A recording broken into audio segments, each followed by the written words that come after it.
So this session is going to be a little bit different. Also, you're going to have to maybe listen to me talk a little bit more because I'm the representative from the company in the case study. So first off, Brandon, I'll give you the floor to introduce yourself and kind of give everybody a download of who you are, what you do, and what you focus on, and then we can jump into the discussion on the case study. Ideally, I'd like everybody just kind of jumping in with questions as we go through the case study and start talking about the paid search strategies and everything that Brandon is going to flex his brain on today. So, Brandon, take it away with an introduction.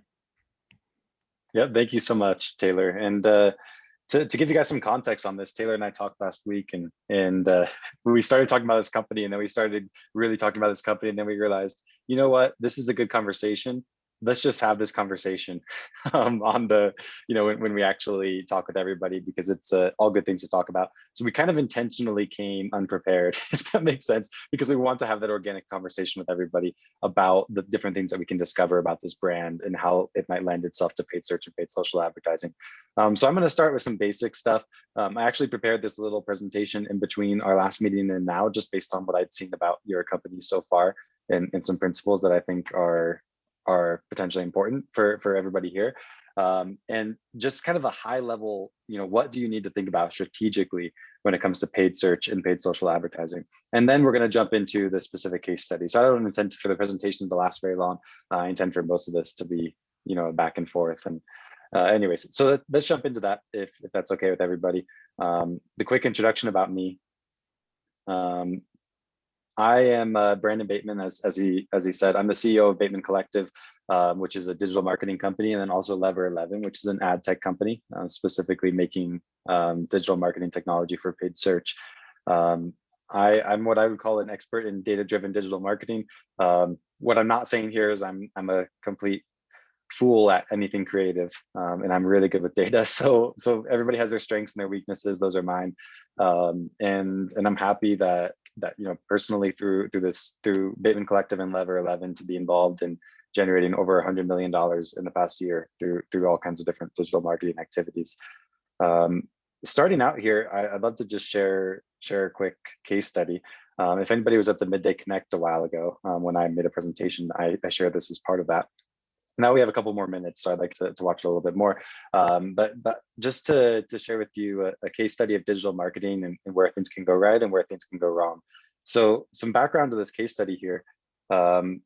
This is a case study for the city of Melbourne, Australia, specifically about metro trains. Basically, the problem that they had is they kept on having people getting hit by trains. So what they asked was, is there some way that we can do an advertising campaign to where we can stop people from getting hit by trains? So that's kind of the situation, and that's the goal. We're going to watch their advertising campaign they came out with, and then kind of take that into a quick lesson about digital marketing. I think I learned how to use technology well enough so that you could hear the audio from this from this video when it plays. But if someone can't, please just interrupt me and we can figure it out.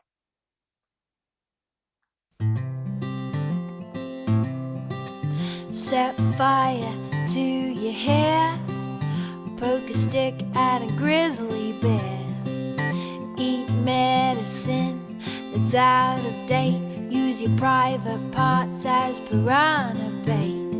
Dumb ways to die, so many dumb ways to die. Dumb ways to die, so many dumb ways to die.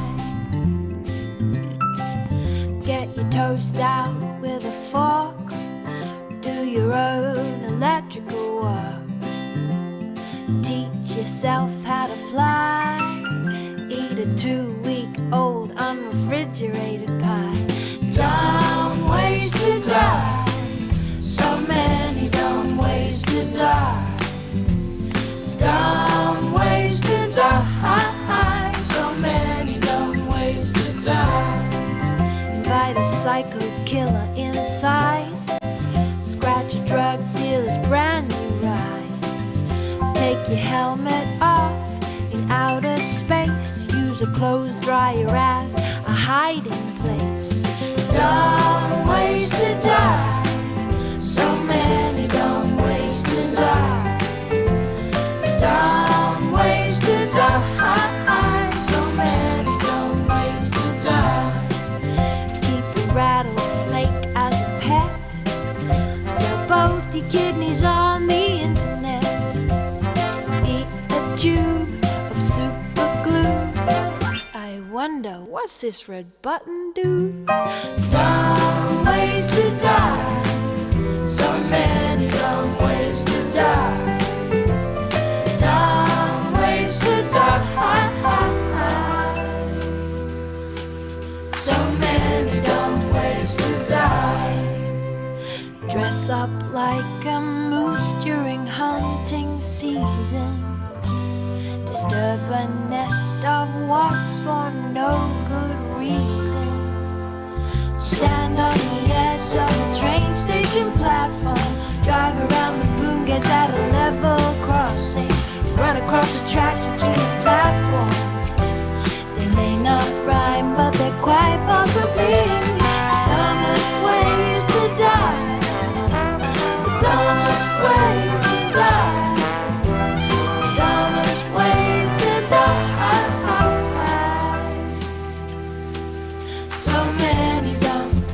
So many dumb ways to die. Be safe around trains. A message from Metro. All right, so there was the campaign. Essentially, it's named "Dumb Ways to Die," and I think you got the idea. It starts with something that's intriguing and humorous to some people, and then of course they hammer home the point that these are all really dumb ways to die, but also getting hit by a train is a really dumb way to die. This is actually it's a fairly old campaign. You'll notice they did a bunch of things as kind of extensions of this. A lot of people would say this was a really successful digital marketing campaign.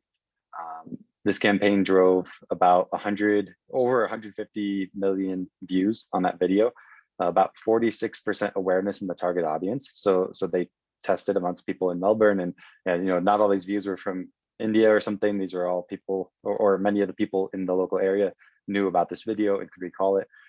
They had over 90 million people pledged to stay safe around trains. And this is a big one, 28 ad awards at Cannes, making it the most awarded ad campaign in history, which is obviously no small feat.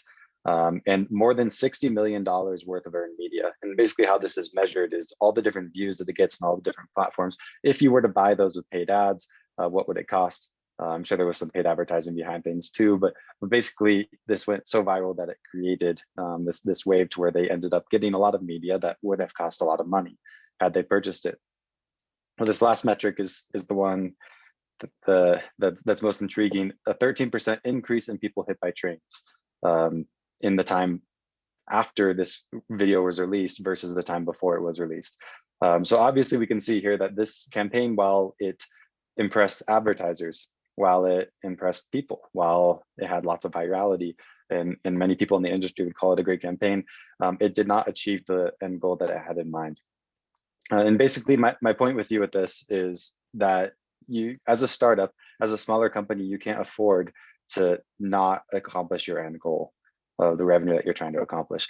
And you'll look at a lot of campaigns, maybe stuff that your competitors are running, maybe different ideas that you have and things like that. And a lot of things can look really good, but unless you're measuring that end results, you could be setting yourself up for failure. So there's two numbers that really matter. Granted that the past case study, I think, is a case study that's kind of hard because the goal isn't anything monetary like a company has. But for you, thankfully, it's a little bit easier because you have a company and the goal of your company is to make money. And if the goal of your company is to make money, there are two metrics that you need to know that I think are a core part of any customer acquisition strategy.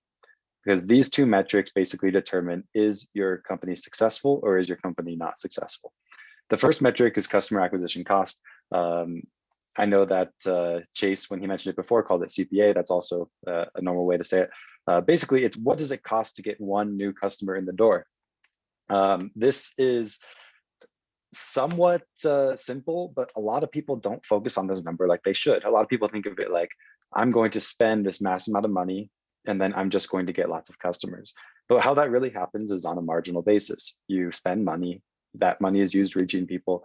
Those people who you reach generate certain sales. And at the end of the day, for you to get an additional sale, it costs a certain amount of money, and you can turn that into a formula and understand what your customer acquisition cost is.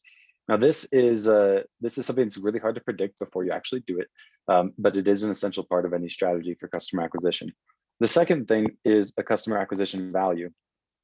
This is the value that a customer provides to your business. The way to think about this number is if you were to acquire a new customer and you had to pay this much money to acquire that customer, your business should be no better nor worse off than it was before.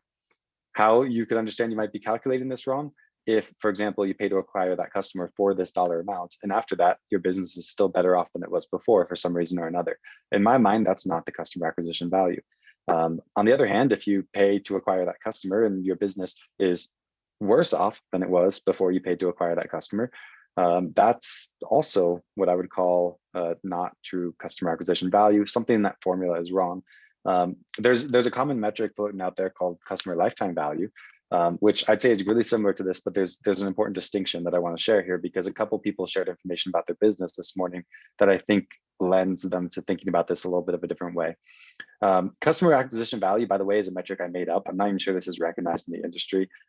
It's like common vocabulary to me, but I'm not sure anybody else really recognizes this or cares about this. But the reason that it's different in my head is this is the true value of acquiring a customer, meaning that customer could also bring other customers to your company. If you have some element of virality, some element of social sharing, for example, I remember someone talking about that they're trying to get events to use their application. And when those events use their application, they expect that other people will use the application from that. So you could eventually trace back a lot of revenue to one particular customer. So even if you lost money on getting that first person there could be that extra value that comes from additional people. And you don't want to overestimate those ratios or something, but you do have to understand like that's an actual value thing.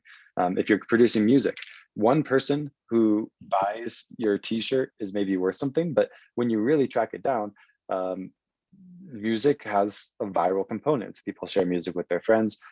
People are going to wear that t-shirt and other people are going to find out about it, and they're going to talk and be in online forums. And there's all kinds of different ways that spreads. And the point is to assume that number for virality is 0 is a wrong assumption. And assuming that number is 0 is kind of what happens when you calculate a customer lifetime value. It might not be huge, right? But even if it's a 0.01% lift that you're going to get through that virality, that is additional value that comes to your company. And for some companies, that's a bigger deal than it is for others, because some companies really rely on that virality, and others, it's not as big of a factor because there's not as much influence from those people on the decision-making process for other people. But anyways, the important thing about these metrics is customer acquisition value must absolutely be higher than customer acquisition cost. If it's not, then you're not running a profitable business. A lot of people think that profit is cash flow. Let's just say you have a recurring business, for example. You may not be profitable the moment that you acquire a customer, but if the total value over the lifetime of that customer, including your gross margin, right? So you're not taking, like you're subtracting the costs that you have associated with them and discounting those cash flows, taking into account that a year from now, that revenue is not worth as much as it is today, that you can buy against customer lifetime value without it being necessarily cash flow positive, right? So there's the business that has profit at the bottom line, but the reason you see so many startups that often are kind of dipping under that profit line at the very beginning and then ramping up later and becoming very profitable is because even though they are cash flow positive enough to form that profit, their customer acquisition value is higher than their customer acquisition cost. And that's what makes it so that's sustainable. If that's backwards, you will never have that recovery. If you can get that to be right side up, then no matter technically how unprofitable you are now because of cash flow, it will recover as long as these assumptions are correct and these numbers are correct. So just a simple thing, I think this should be part of your your acquisition strategy, and you just have estimates of what these numbers are. It's all going to be estimates at this point. The point isn't that it's supposed to be set in stone. The point is that it's realistic and you can learn how to improve these numbers over time. So just jumping into a quick overview of the platforms that I'm an expert in. so that we can talk about those and hopefully add some value so you can understand how to use them. Facebook ads is the first one. This is basically paid social advertising. This is, one of the largest platforms when it comes to reaching people with this disruptive type of marketing. Facebook has about 3.3 billion people using one of their core products. Facebook, compared to other display advertising forums, has a much higher click-through rate. We find that for most of our clients, that's about 2%. And if you look at display advertising, that's like 0.1%, right? So not only does it have a lot of people, but those people are really likely to engage with things, which means that the total scale available right here at the end, this total scale is incredibly high with Facebook ads. The optimization is really great because it happens more than on the level of just, I want to reach this customer and then I try to reach them. Facebook's AI is actually really good at optimizing results, which makes it so you can reach less people and get more benefit relatively easily with the platform. So this is social advertising. The key thing about Facebook is the place where you advertise things that people didn't know that they wanted until they actually saw it. Facebook is a disruptive form of marketing. And what that means is you're not targeting based on some intent that they have usually, although maybe some people in your audience could have that intent. You're targeting based on who someone is, and you're making the assumption that they might be interested in your product. This is what I would call demand generation, and it's really powerful because you're taking someone from not wanting something to wanting something, and you being the person who fulfills on that. And that is very, very scalable because there are a lot of people in the world that you can influence with that kind of behavior. So that's why Facebook ads is amazing. Let's talk about Google ads briefly, because it's a little bit different. So this is paid search marketing, right? And Google is by far the biggest player here, although it's worth saying there are some others. If you're in e-commerce, then Amazon, of course, has a larger market share. If you're, well, for some people, Microsoft has a couple search engines like Bing, for example, that get a fair amount of volume. But if we're just looking at Google specifically, which is by far the largest, there's about 3.5 billion daily searches. Everybody goes to Google. I don't think I even need to preach this because you all probably use Google. You probably use it today. You probably used it yesterday, and you probably will intend to use it in the future as you learn how to grow your companies. The really great thing about Google traffic is that it's high quality because it has intent. So we're moving from the area of demand generation, where you take someone that doesn't want something and you convince them to want it, and you're going into the area of demand capture, where someone wants something and you're trying to make sure that you get their business instead of someone else, like one of your competitors. This intent traffic is really high quality. It'll have a highest conversion rate of anything that you can get to your website. This intent kind of traffic is the kind of traffic that generates the best leads too. If you're in the lead generation game, I consistently find for my clients that paid search leads are the highest quality leads that they have in their business, second only to referrals or direct inbound leads. So that's where Google has extreme value, is in the less is more kind of mindset, where it generates less awareness, but the kind of awareness it generates is in a very specific intent-based audience. And there's lots of customizability. With Google, you can choose what you want to pay for, how much you want to pay, all kinds of things like that. And it allows you to really tailor it to exactly what your business needs. Some of those searches out of that 3.5 billion are the kind of searches where if you showed up, that would influence the purchase behavior of the person who made that search. And that is the mark of a platform that could work. After that, the only question is the customer acquisition cost going to be higher or less than the customer acquisition value? So Google Ads, the core thing to remember here is Google Ads is all about capturing demand. You're finding these people who want something, and you're making sure that they capture what you want to provide instead of what one of your competitors wants to provide. So that's all I have in terms of like some basic material for today. I'm going to stop sharing here so we can talk face to face for a little bit more of a discussion, and we might share it again to go through a couple things moving forward here. But let's start the discussion, Taylor, on this particular product, and hope that going through an example and kind of discovering what a strategy might look like for this company, we can learn about some tools and tricks and things like that can help us all to think through how we can use these platforms for our benefit. Taylor, would you like to give a brief introduction to this company that's our theoretical case study here? Yeah, totally. So I'm one of the managing directors at Summit Venture Studio, and we've got several portfolio companies that we license technology from universities that is in an early stage, and it's software. All of our licenses are in software. So we'll license something that was developed at a university, bring it into a new startup in the studio and then try and create a market ready product. So that's our model at Summit. We've done this now for the company we're talking about today. And I'm a little hesitant in sharing the name because the name was created by a professor of computer science, not a marketing department. So that is one of our first steps, is trying to figure out a name for this. But right now it's called Phanon, Phanon. And the CS professor who created it is also a pianist who used Hanon to practice piano. And so he's teaching coding through this platform in Python, the language. And so he put a P in front of the piano Hanon. So that's where he got Phanon. But my one sentence, I'm going to try this. I was trying to get people to do this in our first session today. We do what for who and why do they care? So Phanon provides syntax training for people learning Python, and we help them learn faster and more effectively the syntax of that coding language. So that's the premise. Right now, it has been used, this teaching platform has been used with several thousand students at 3 different universities. They've written papers on it showing how it's effective. And what we're trying to do now is take this learning platform out to the market. So either start selling direct to consumer or start selling into the CS professor market at universities or higher ed. Mm-hmm.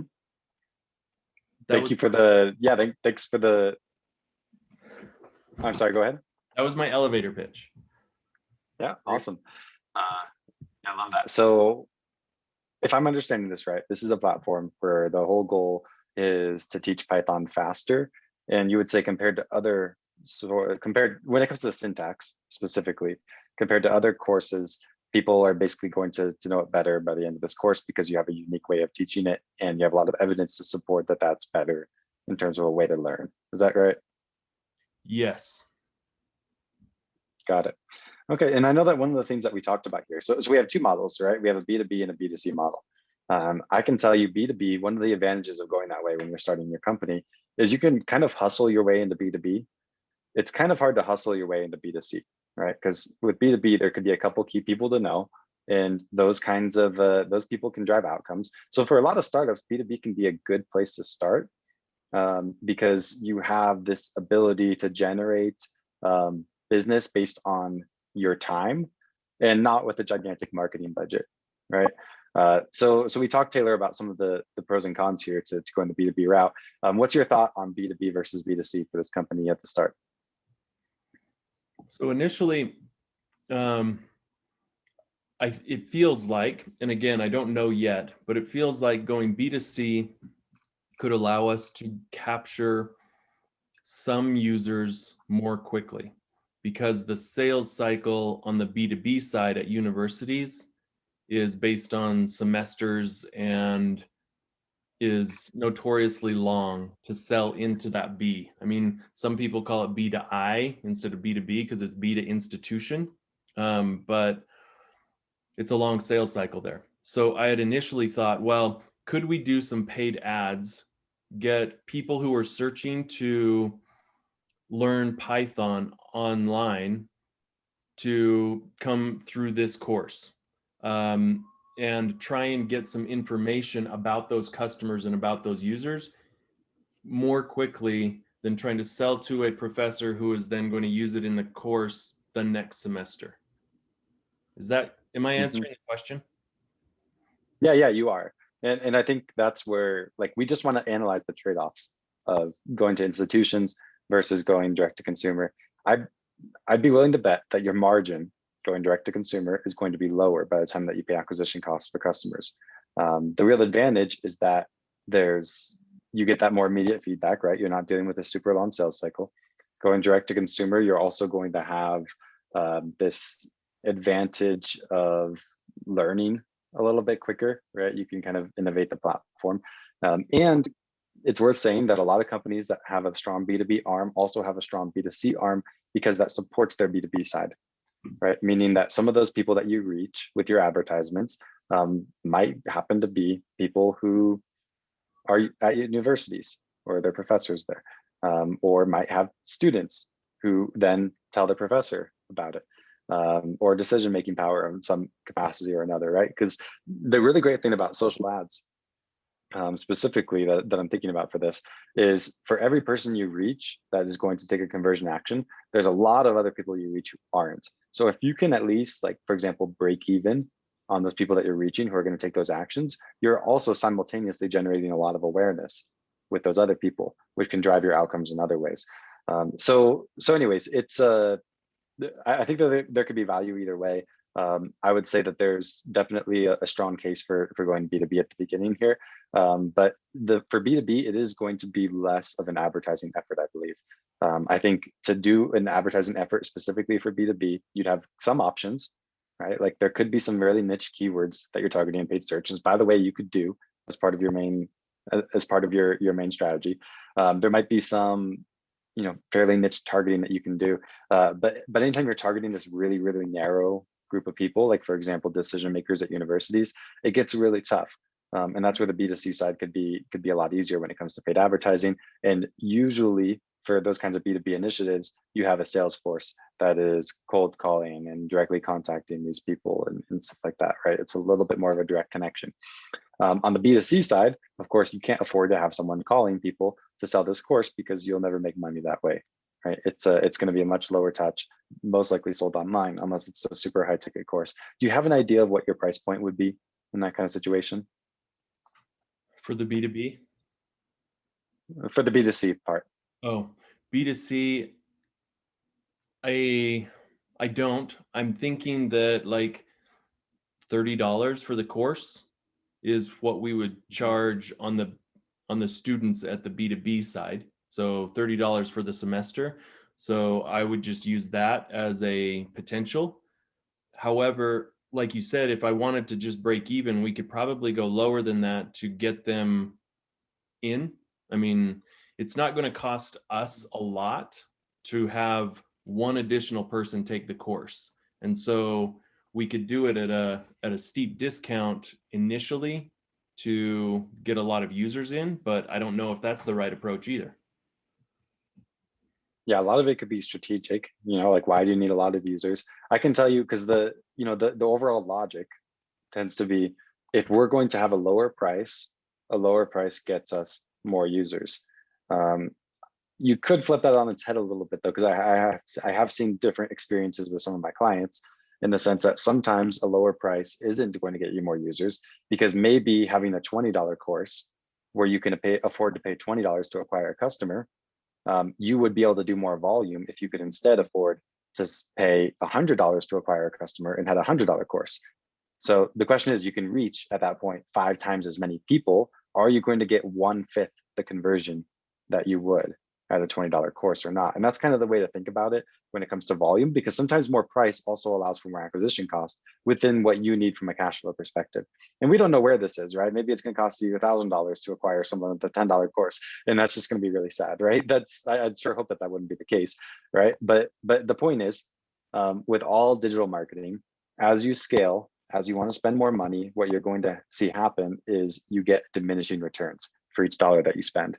If you're looking to maximize the volume of users, what's going to happen is, let's just say it's a $50 course. You might find that you can get people to purchase it for $30, meaning a $30 customer acquisition cost. You could then agree that you're going to scale it and then change that from $30 to $40, but do 5 times as much volume, right? You're always going to have to decide where do you want to be along that. And the important thing is that you always want your acquisition cost to be less than your acquisition value. But if you want to cut away at margin and do more volume because you have strategic reasons that that's important to you, you can do that. If you want to optimize for profit, you can do that too. There's going to be a point where you can optimize for profit. But so anyways, Facebook can be a good platform for experimenting with that. Yeah, one question I have, you put up the customer acquisition value on a slide earlier. And I'm thinking with this, with Fannin, we could potentially bring in a lot of B2C customers, and as they're going through the course, have very targeted ads to them. So my thinking was, universities spend a lot of money recruiting students. And if I can recruit a CS student to a university, they may be interested in putting an ad on my platform for people who are already learning code, and then, oh, I should go to university. So how do you balance and track that customer acquisition value if I'm acquiring a customer that may also then give me an affiliate revenue stream? And by the way, those affiliate revenue streams it's a great way to think of it, right? Because you want to maximize that customer acquisition value in as many ways as you can. That becomes complicated, right? You're not going to be able to look at that now and say, like, I know exactly how many of those people are going to go to universities, and exactly how much money the universities will pay me if they happen to get there, and all that kind of stuff. Like, that's pretty much impossible for you to know. The important thing is to use a good, realistic benchmark, and maybe make some initial concepts and factor that in with your best estimate possible. You can't know that right now. Over time, it's important to track that, and over time, you'll be able to know this person buys the course for $50. They also have a 1 in 50 shot of going to the university, in which case the university is going to pay us $2,500, and then you would know the value of that customer is $100, right? Because it's 50 plus a 1 in 50 shot at 50 times 50, right? And therefore the expected value is $100, right? Simple math, but it's going to be different in every circumstance. And not every customer is going to do that, of course, but you're looking for average numbers, right? You're looking on average, how much is someone going to be worth to us? And that's important, especially one area where it's incredibly important. Well, I mean, seriously, all this paid advertising, it's incredibly important to increase your customer acquisition value over time.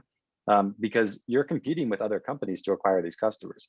If there's one of your competitors that just somehow has a way to make twice as much money per customer, because maybe they have the same front end offer, but on the back end, they're much better with, for example, marketing automation, like Sarah talked about, with doing that cross sell and that downsell. So where they end up on average having twice as much revenue for the customers, even though they have the same acquisition costs on the front end, because it's the same offer initially. If you're in that kind of situation, guess who's going to win in that market? Definitely your competitor, because they have twice as much money to acquire customers as you do. They're going to push the scale twice as far.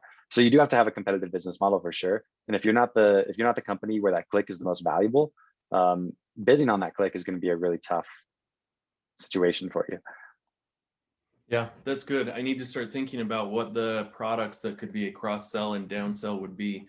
I mean, we're going to start having other languages other than Python, and maybe a full CS course down the road, but there may be other cross-selling that I want to do, like the affiliates. So that's helpful.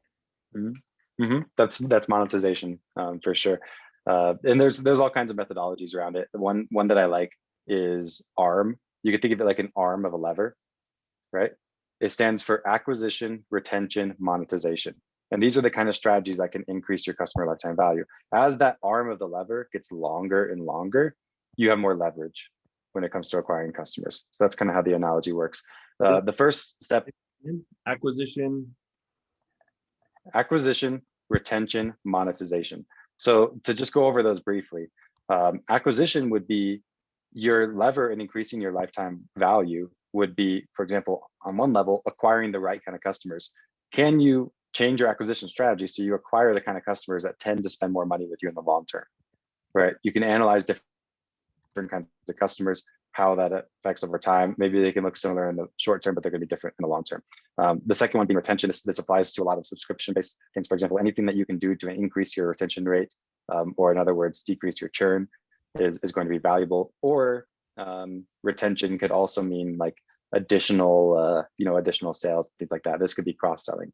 Monetization is the last one, and that's basically monetizing things in a way other than actually selling your own products. For example, could you partner with another company that makes courses that happens to make a lot of other courses, not including some ones that you have, and could you sell their courses to the people that you've worked with in order to add additional revenue? Could you sell advertising to universities? could you gather some type of data about the way that people are learning Python to make a data package that's extremely valuable to one particular company doing research? There's a lot of different ways that monetization can come in, but by acquiring the right kind of users who are likely to have a higher lifetime value, by retaining them well and selling them different products, and then also monetizing the fact that you have that relationship with them in other sources, that's how you create the most leverage that you can when it comes to acquiring customers. Because decreasing acquisition cost is important, but to increase your lifetime value of a customer is, theoretically just another way to move that same thing.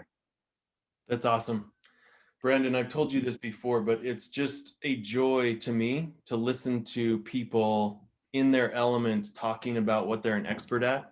It's awesome to hear you talk about this stuff. Thank you. Yeah, I appreciate that, Taylor. I think we should look at some research tools, because I see that we have about 20 minutes left. One of the things that I think would be the highest value thing I could share today is just a couple free tools that you can use in order to understand a little bit about what your competitor strategy might be when it comes to Facebook ads and Google ads, and just what options are out there, right? This kind of research will show in the pitch competition that you actually know what you're talking about. And it gives you a good baseline for things. So I want to share a couple. Let me share my screen again here. Yeah. Randy, I think I saw you smile when he said in your pitch competition, hope you're taking notes. We want you a winner. Haley, you too. Yeah. Definitely taking notes. Yep. So this first tool is really helpful for social. I don't like it as an advertiser because I don't like people seeing what I'm doing. But it's nice when you're looking around. And I'm intentionally going here and just kind of showing you how to get to it straight with Google. Just type in Facebook ads library. It's as simple as that. This is a tool to be able to see what are your competitors doing when it comes to Facebook ads. If you can find your competitor's Facebook page, you can also find what ads they're running. And while you can't see exactly how they're targeting them, how much money they're spending, there are a couple tricks to look at that and have a little bit of a better idea of like what actually is happening. And you can kind of peek into their funnels and see how that all works. Easiest mistake here to make is it naturally just wants you to search for political stuff. If you just search all, then you'll probably find what you care about, unless it's political ads that you're wanting to peek on. And those ones, they will tell you how much money they're spending, by the way. That's where people get their information there when they're so that's interesting. Going back to Sarah's 6 seconds, like having them highlight that and be default is like the first 6 seconds you're just doing what they want you to. So I like that, but just interesting. Yeah, it certainly is interesting. So I did some research on some competitors here. One of them that I think was the most interesting, what was it? Juni Learning, right? So, I mean, you're going to find a lot of your competitors aren't running Facebook ads, but if you can figure out what their Facebook page is, then you can take a peek at what they're running. And here we can look at Juni Learning, which we would call one of the competitors. This is definitely more targeted towards students that are young, which I don't know. Taylor, do you plan on doing much of that, or is this just kind of general purpose? It could be used for that, or it could be used otherwise. For the younger side, it'll either be a more of an impact play, so like wanting underprivileged people to get into STEM or something like that. But I don't know if they would be a great place to monetize. I haven't learned that yet, so I'm not anticipating directly going towards them.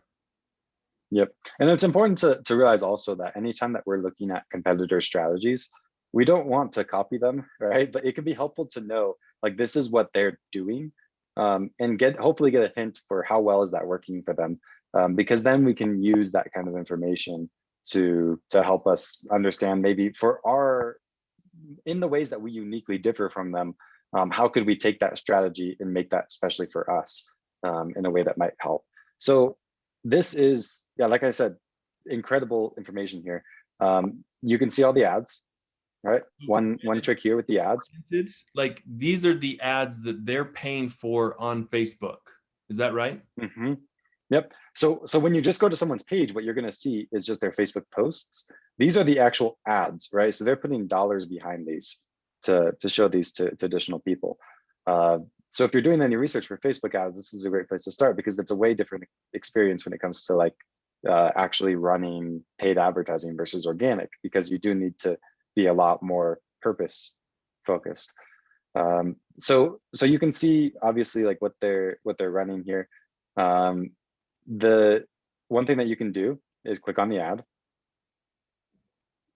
and you can actually see their landing page. If you want to get a peek at their marketing automation, all you have to do is just enter your email address and go along and see kind of what information comes that way.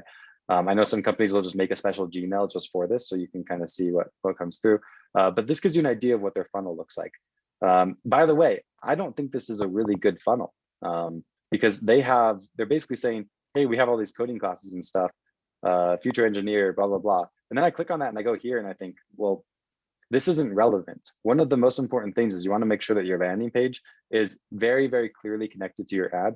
Because when you target someone on ads and then they happen to click and they come to your landing page, you only really know two things about that person. The first thing that you know is that they were in your target for some reason or another. The second thing that you know is that that person happened to be interested in whatever it is that you had to say on your ad. So you can only assume that your landing page should reflect your ad in some way. And that consistency is important.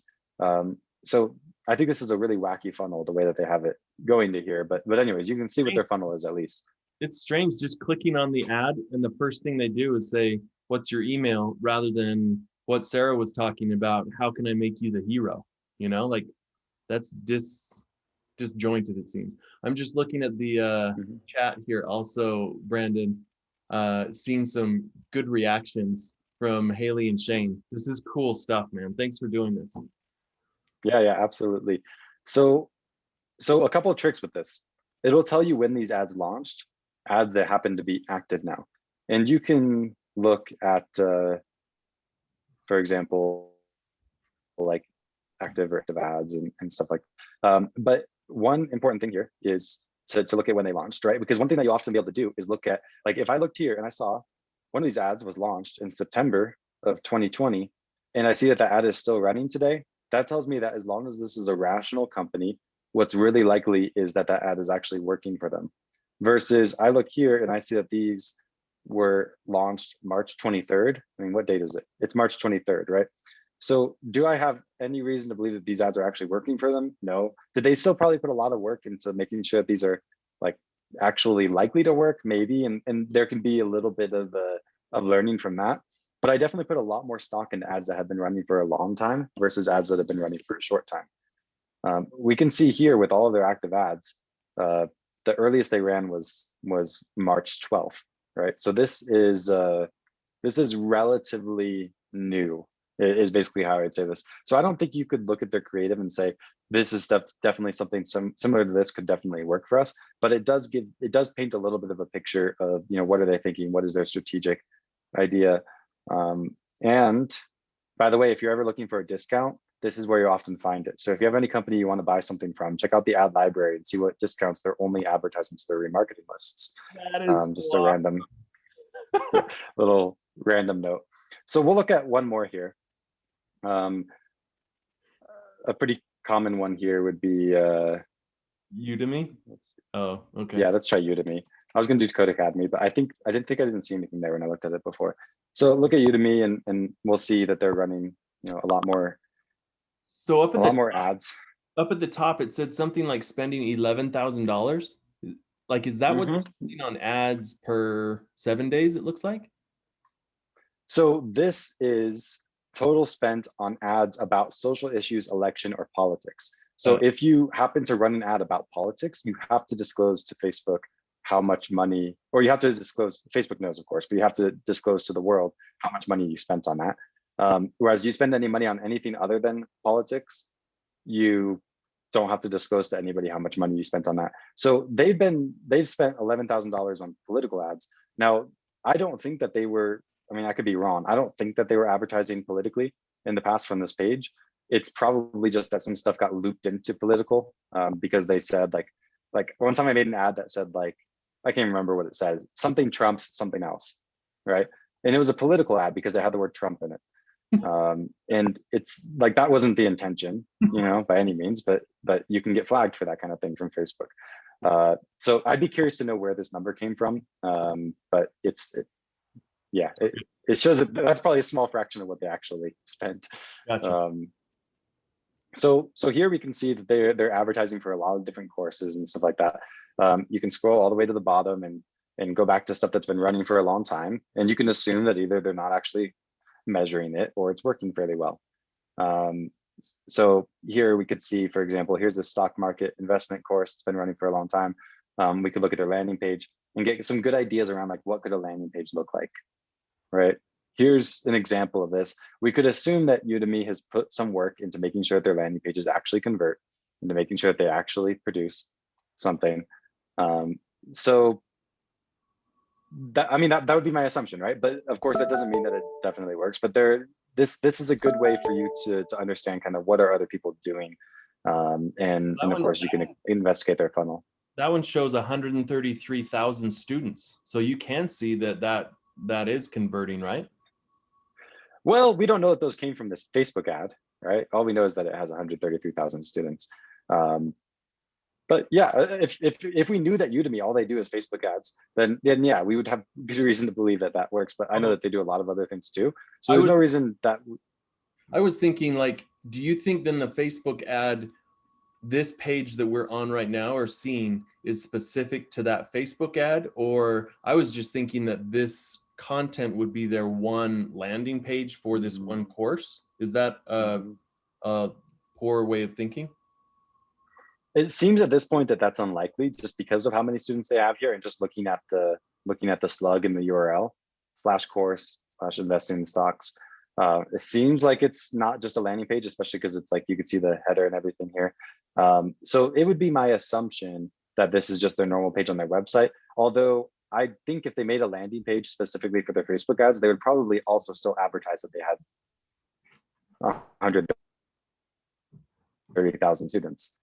It just, there'd be two pages that say that, but it's for the same course, so it makes sense. I'd assume that this is a big thing for them, but that's and these 26,000 ratings. I'd assume that any other page that they made for this, they'd intend to put that as well. So there's an example, and we won't dig too much into this because I think you know how to use the tool at this point, but basically you can look at the ads, you can look at the landing pages, you can kind of see what they're doing.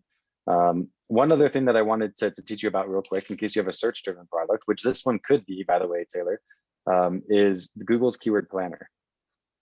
You'll find all kinds of paid tools that you can use for keyword research when it comes to search. Google's Keyword Planner is cheap, meaning free, and Google has more data than anyone else does. And frankly, I don't think you need any of those other tools to really do anything. In order to get here, what you have to go to is ads.google.com. And they will make you set up an ad and put in a credit card probably before you're allowed to get here. But as soon as you finish that, and you put the budget at like $1 a day, you can pause it before it even spends a penny, and then you can access this tool. So you don't actually have to spend any money, but Google just won't let you create an account without a credit card, unless you work through an agency partner like us or something. But once you get here, it's just in tools, and then Keyword Planner. And by the way, you can find a million tutorials on exactly how to get here, so it's not super hard. But once you're here, you could look at discover new keywords. So this is where you kind of can start in a couple of ways, one with keywords or with a website. Like if you have a website for your company and you just want to see like what does Google think is relevant to it, you can just put that in there and get some keyword ideas. Another thing that you could do is just type in your own. So I could put in, for example, learn Python, right? That's a potential keyword. What else? You could say like Python syntax. Python course. Yep, that's a good one. Code school. Python tutor. I like code school. What was that last one with school at the end? Code school. Code school. Yep. I would be nervous about that one though, because when someone just searches to code and you have if you're Udemy, I think that's fine. If you have a Python course only, the question is how many people that are searching to code actually want to learn Python?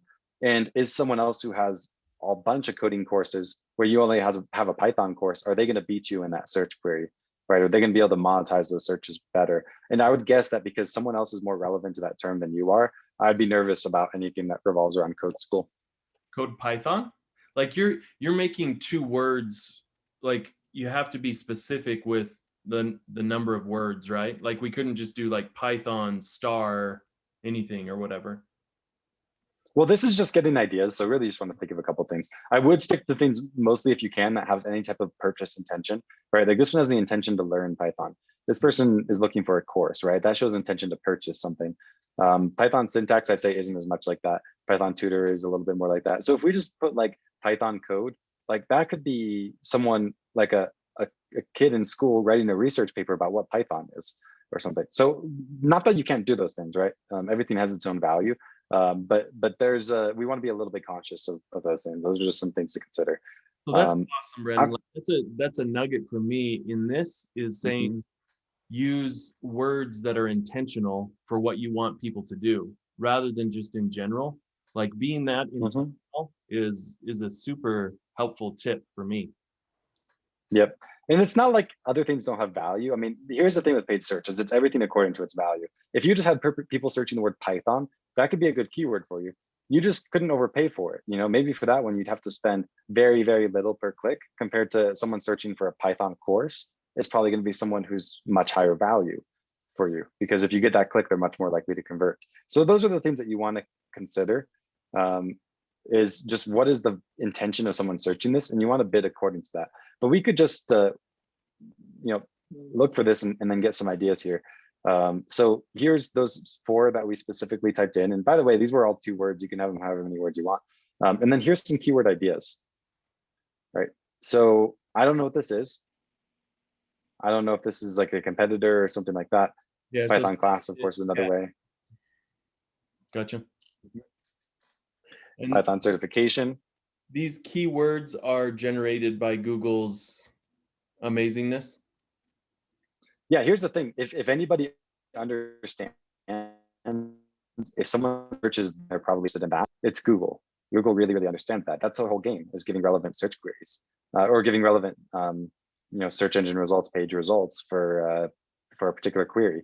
And they understand kind of what searches come before and after other ones. So you'll see, even though this thing has nothing in common word-wise with any of the things that we typed in, it understands that it's relevant because it sees that through its amazing machine learning that the same people search this as search those other things.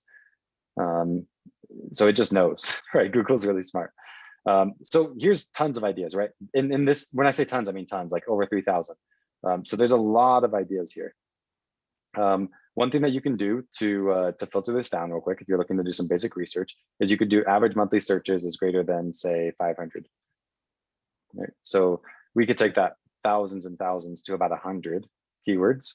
And then you can look at some stuff that's better quality, worse quality. So I could take, for example, this top of page bid, the low range, which, by the way, this is the bid that would be necessary in order to get your ad to show up at the top of the page somewhere in one of those first four spots. This is at a minimum, and then this is at a maximum, right? So it's just kind of like in between here is where that would cost, depending on a bunch of factors that we don't have time to go into now. But if we sort this from high to low, we can see some stuff that's considered really high value by other advertisers. They're willing to pay the most for this out of all the keywords. For example, AutoML SK Learn. Don't know what that is. Python online classes, IBM Data Science Professional Certification or something, certificate. Python Data Camp, Python online courses, best online Python course, best Python course. So these are ones where you can see when we go to the really expensive ones, it's a lot of stuff that perhaps shows some type of purchase intention. Specifically, if someone's deep enough that they know what this is and they're searching this, that means that they probably have gone through a lot of searches already and they're near the end of their decision-making process, which means that they're more valuable. Versus if we sort this the other way, we'll see a bunch of stuff that's probably not great keywords, like invalid syntax Python. That doesn't show any type of purchase intention, right? So nobody's really valuing it that much. I don't know what that is. Don't know what that is. Frankly, I don't know what a lot of this stuff is. But yeah, Python if syntax. What someone's probably looking for is a blog that says this is how you do the if syntax on Python. Yeah. What they're probably not looking for is to buy a course that says, here, we'll teach you all the Python syntax, right? They're just probably looking for a quick answer. That nonetheless, it still has value. People are paying for it, but they're not willing to pay nearly as much. So do you see kind of the difference between keywords at different levels of the funnel? Yeah, totally. And so we're close to time, Brandon, but I could get lost in just watching you go through all of this stuff. This is so helpful. Are before we start wrapping up, is there any other tips or kind of parting words that you would suggest to everyone? I guess the main reason I wanted to bring up the keyword planner is you can look through that and see, is there actually search volume for my product, right? Think, what are some things that people would search? Maybe throw on a competitor's website for keyword ideas and get those searches and just see. And if you have a ton of searches there, lots of different things, that shows you, like, for this, I can tell you this, there could be a search strategy for this. For a lot of products, right? Like, you could be wondering, are people really searching for this software? Do they really care about this thing? Or is it something where I have to show it to them first in order for there to be demand, right? A lot of it kind of depends on, do you have a category or not? Like Python courses is a thing where there's lots of volume, which means that you could do search marketing, piggybacking off of other people's marketing, right? Someone else is advertising, hey, you should learn Python on Facebook. Then instead of someone buying their Python course, they go into Google and they say, hey, Python course, I want to look at all the options. And there you are, right? Because someone else generated that for you. That's what you can do if you're similar to other companies, versus if you have something completely unique that doesn't exist anywhere else, you have to go for more generation side of it. But yeah, I think that's a great tool for you to look at that. And it could be a big piece of your customer acquisition strategy to look at how many people are searching there and what kind of strategy could you build out of that. And then you can just back into some numbers, see how much do those clicks cost? How many do you expect to convert on your website? What kind of money do you think you can make from that? And you can build a plan that hopefully will hold water, when it needs to, or hopefully convinces those people to give you money to execute the plan because it's a little bit more drawn out, so to speak. Yeah. Wow. I love it. This is so awesome, Brandon. So again, unpaid, unbiased, and shameless plug for Brandon. Everybody just ought to go engage him if you're going to be in this space. It is so fun to listen to you talk about this, Brandon. I really appreciate your time. Will you put your contact info, however you want people reaching out to you with questions, in the chat again? Because we've had some people join.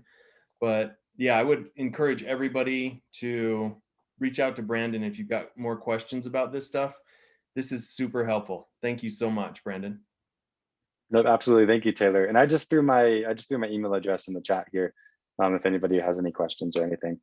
But yeah, best way to get a hold of me is there or LinkedIn. Okay, sounds good. We'll have this video up on the midday.connect.com as soon as I can figure that out. But really appreciate your time, Brandon. Thanks so much.